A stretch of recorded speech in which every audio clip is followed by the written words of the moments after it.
Welcome back to another exciting episode of the Delicious and Nutritious Show. I'm your host, Zacariah Hildenbrand, also known as Hildy, and on today's menu we're going to touch a little bit on how to cook healthy at home for your friends and family.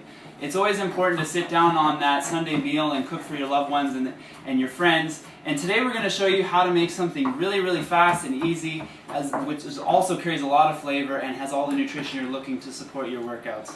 Today I'm accompanied by my good friend JR. Hi, JR, say hi. JR, what do we have on the menu tonight? Today we're going to make a roast, and we're going to fill it. It's going to be a butterfly roast, and we're going to fill it with a ricotta cheese with spinach, and that's going to be served with a fire roasted tomatoes and artichokes and asparagus. Sorry. Hey, that sounds pretty good to me. So let's introduce the players in today's game. We got a 2-pound extra lean chuck roast here. Chuck roast meaning from the back end of the cow, which is quite muscular. We have some low-fat ricotta cheese, as Junior alluded to earlier. We're going to put a nice creamy filling inside. For those of you who are familiar with, put some artichokes. Artichokes, believe it or not, are one of the major power foods that is very underutilized. Carries a lot of antioxidants, a lot of fat-soluble vitamins, and is an excellent supplement. It also carries a lot of really nice, rich flavor. So, lo and behold, not a culinary perspective on things, and as you'll see, the show is getting progressively more advanced, and we're starting to show keep with the healthy theme, but we're also trying to show more advanced meals that can be a little bit more elegant day in day. We're trying to show that, yes, you can make the simple omelets, you can make the simple milkshakes, and maybe the pan-fried saute, but you can also make a nice, lovely roast with a really elegant touch with a nice creamy filling, and also stay within that healthy regime that we're trying to pitch here. Of course, nothing here is refined. Everything is fresh. We have vegetables, we have herbs, we have the protein from the cheese here.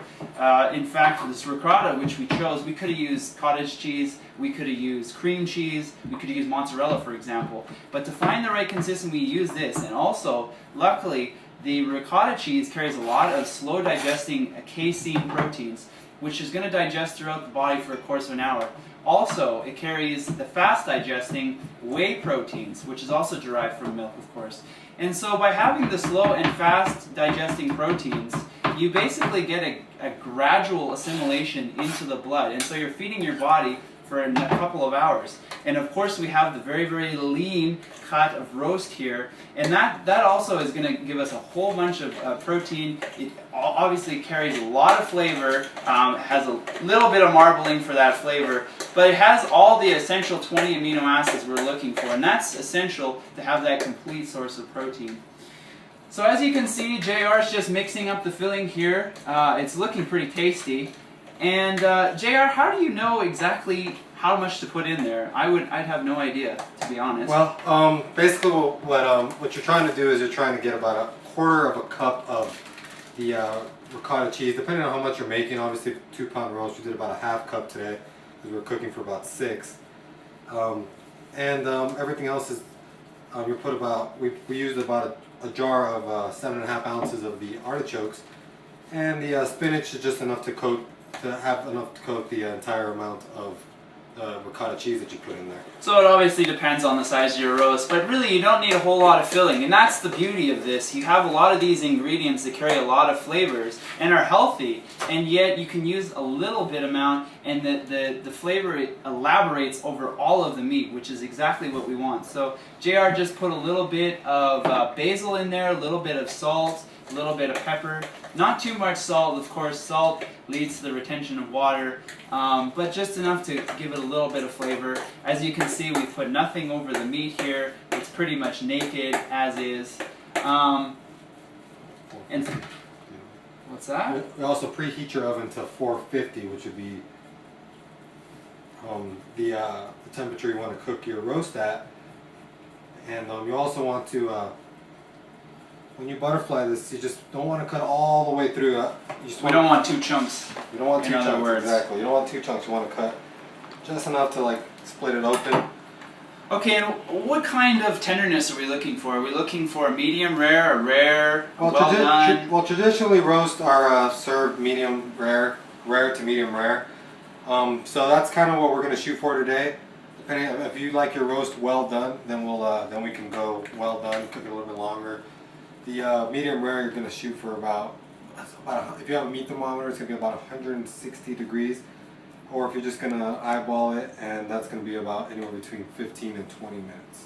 That's the thing, us yokels, so to speak, would probably need to do this a couple of times in order to get the temperature right and the timing right, because the size of your meat, the thickness of your meat, the amount of stuffing, they all make a difference and are contributing factors on the cooking time. But luckily we have the expertise of JR to come in today, and what would you say would take would the cooking time on something like this be? This one here will probably run us about 20 minutes, maybe 25 minutes for a medium rare.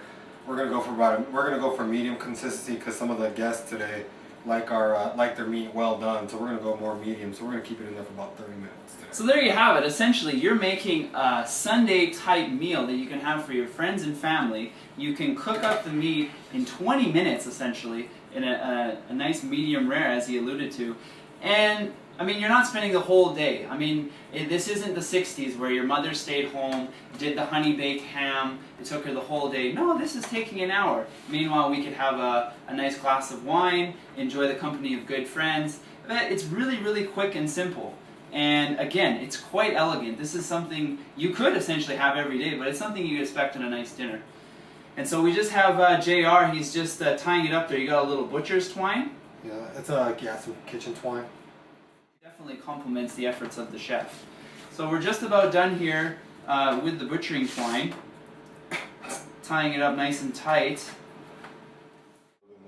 Okay, so this is kind of like an open-faced presentation. So much of what we see here in the Southwest is chopped really fine like a salsa or a pico de gallo. But actually, by doing it this way, you can hold a lot of the natural juices in essentially the shell, which is really rich in that cellulose. That's going to keep all the juices in there while the caramelization occurs on top. And of course we can put our cheese, gets nice and bubbly and gooey, and then our basil, and you can pretty much put everything. But so much of tomato is water, and a lot of that water can spill everywhere once you start chopping it up and increase that surface area. But by doing it this way, you maintain a lot of those natural flavors. So we just got them going down in a little pan, it looks like.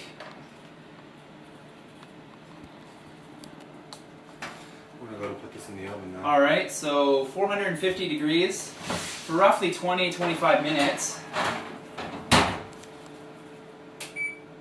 And so also, according with our tomatoes, we also have a little bit of asparagus, I believe?